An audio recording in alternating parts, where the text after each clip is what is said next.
MotoGP 22 is the latest installment to the MotoGP franchise created by Milestone. The yearly release is upon us once again, but is it worth it?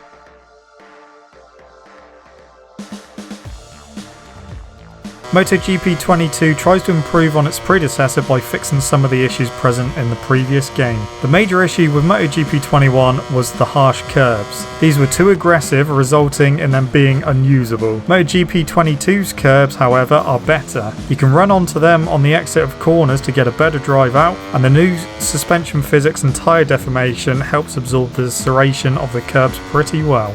The physics have been reworked again this year, and it really does take some practice to get used to them. Braking feels different, and although stoppies are still possible to pull off even by accident, I did find myself in stoppies less frequently than in the previous game. I did find, however, that you can get into tank slappers on the brakes if you're not careful, which can cause you to crash. Sometimes, through certain corners, the GP bikes feel like they just don't want to turn in.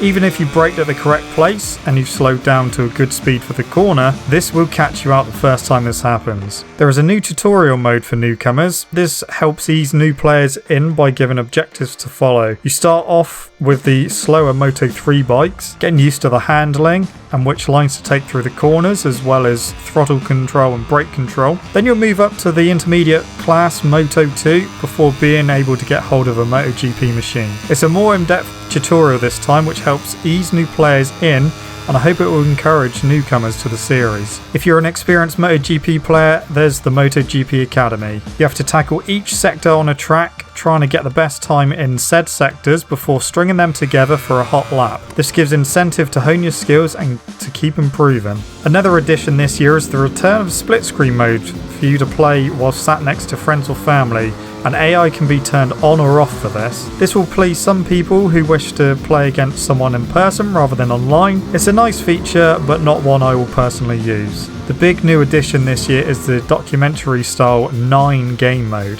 This follows the 2009 season of MotoGP, which was Valentino Rossi's 9th and final world title. 9 is directed by Mark Neal, who has directed other MotoGP documentaries such as Faster, Faster and Faster, Fastest, and Hitting the Apex. The game mode contains more than 50 minutes of real footage and is set over chapters.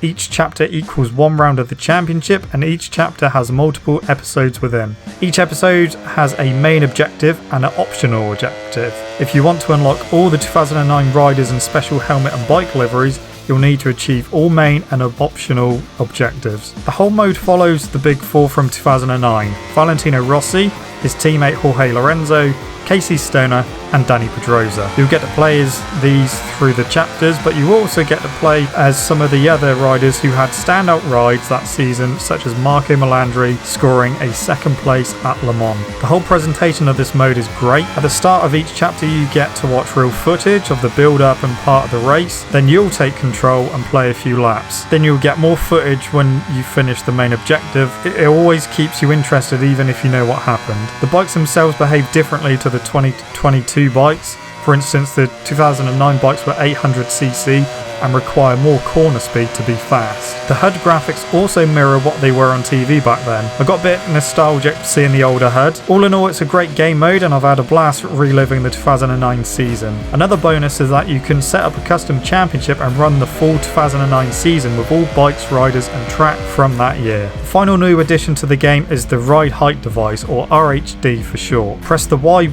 or triangle button coming out of a corner and the rear of the bike will squat down as the suspension compresses. This helps prevent wheelies under hard acceleration. This means you can open up the throttle more coming out of the corners without having to worry about the bike wheeling. This works well, however you will need to learn when and where you should use it. You can technically use it coming out of every corner, but you won't want to.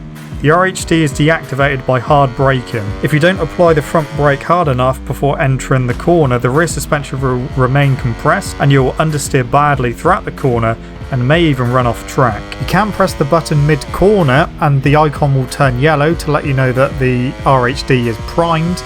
but it won't actually activate until you come out of the corner and you'll stand in the bike up. The overall presentation of MotoGP 22 is good. The menus are nice to look at, and there are improved face models for the GP riders and crew chiefs. Tracks have added detail this year, but when you're travelling over 200 miles an hour, you're not really going to notice it much. Speaking of tracks, there are more this year with the addition of the new Mandalika circuit. The Red Bull Ring has been updated to include the horrible chicane just after turn 1, and we also have all the tracks from the 2009 season. The bikes are nicely detailed, however, most of the bike liveries and models are still to be updated. This may be a day 1 patch, and I will check on day of release, and if that is the case you can ignore this bit, but if not, then it is very disappointing. I'm sure there will be a roadmap just like MotoGP 21, and the bikes and riders across all categories will eventually be updated. Red Bull Rookies and Moto E will again be added at a later date, along with Race Director mode. The Managerial Career mode is back, and well, it's the same. Other than a few tweaks on the menus, the game mode is pretty identical to last year's. This again is disappointing, as we're still unable to have a teammate alongside the player in the same class if you choose to set up a custom team. If you join an official team, you'll be a team of 3 again. You can, however, choose between the full 2022 calendar, a medium length calendar, or a short version should you want to miss some tracks. Again, you can choose which category you start in, so if you want to go straight into MotoGP, you can. There is a nice quality of live touch regarding R&D. Instead of looking through all the available staff and putting them on research or upgrades one by one, you can now add all staff or add the optimum amount of staff at just the touch of a button. The AI on the Xbox version have been updated already. I have had some good racing with them and they do feel quicker this time around, but they are still very aggressive. I'm just glad that the collision detection has been improved. In MotoGP 21, if you touched with another rider, you would stick to them like a magnet and the rear tyre would lose grip. It was very weird, but at least that's been fixed. At the time of writing this review, I've been unable to test the online multiplayer due to there not being any lobbies available because the game isn't out yet. All in all, MotoGP 22 is more of the same. A few new additions and a couple of tweaks here and there. Standout for me is 9, but I do feel overall somewhat disappointed, especially with the career mode. The sounds of the bikes are also still very similar to last year's games, and unfortunately the KTM still has a screamer sounding engine. And sadly, there is still no dynamic weather or flag-to-flag races. Hopefully a few updates can fix the issues. MotoGP 22 is out now for PC, PS4, PS5, Xbox One, Xbox Series X and S, and Nintendo Switch. In the meantime guys, thank you so much for watching. Don't forget to leave this video a like if you enjoyed it, subscribe to the channel for more content. I shall see you guys in the next video. Don't forget to stay safe, watch hands, look after yourselves. See you guys next time. See you!